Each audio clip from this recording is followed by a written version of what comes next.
Totoo ba itong balita? Alin? Yung ano, yung pangit na Jessa? Oo. Gusto kay Frank. Oo, yun ba yun?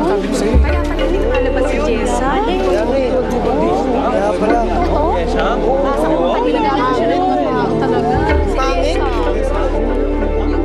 Kung nakita mo na to, malamang nakita na rin ni Jessa itong mga to.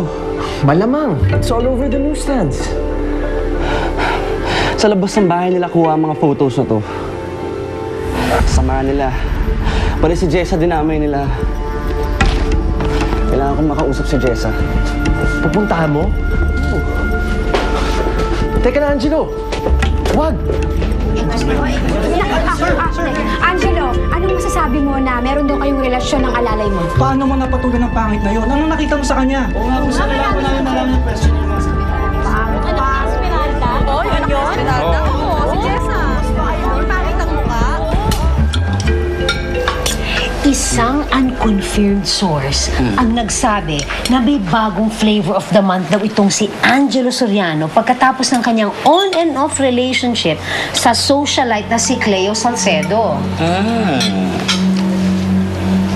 At kagabi lang na-confirm ng betikang photographer na si Mel De Leon ang Chismax. At eto pa, isang kalimbal-gimbal na truth tama. ang na-discover niya. O tama daw yan. Ng ating friends. According dito sa mga kachuk-chak chenes, yung bagong flavor of the month ni Angelo ay hindi strawberry, vanilla, or chocolate. Kung hindi, Guess what? durian! Ah, Kasi itong bagong flavor of the month daw ni Angelo Soriano ay walang iba kundi ang tsakang PA niya na si Jessa Santiago. oh. Pero ba yun? Imagine that.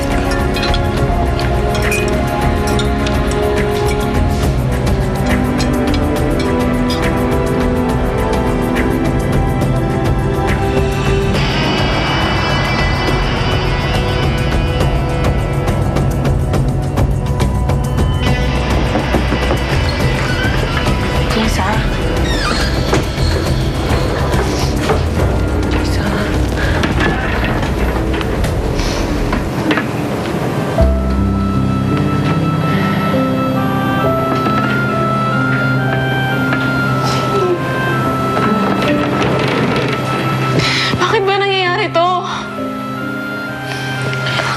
Nagugulungan ako. Hindi rin kita masasagot, JC, pero magpapakita ako sa'yo. Halika, dalian mo. Kailangan ko makita. Isa-isa lang po tayong tanong na Anong nakita mo sa kanya? Oo nga, kung saan ko namin nalaman yung question niya. Hindi naman kuyugin si Angelo. Give him some space. Cleo, anong masasabi mo, anong pakiramdam mo na pinagpalit ka ni Angelo sa isang pangit? Oo nga po, ma'am, kailangan ko namin nalaman. No comment, I'm sorry. Angelo, sagutin mo na sila. Sir, pakisagot na po yung question niyo. Ng alalay mo. Angelo, tell them the truth. There's nothing going on between you and Jessa. Dahil assistant mo lang siya.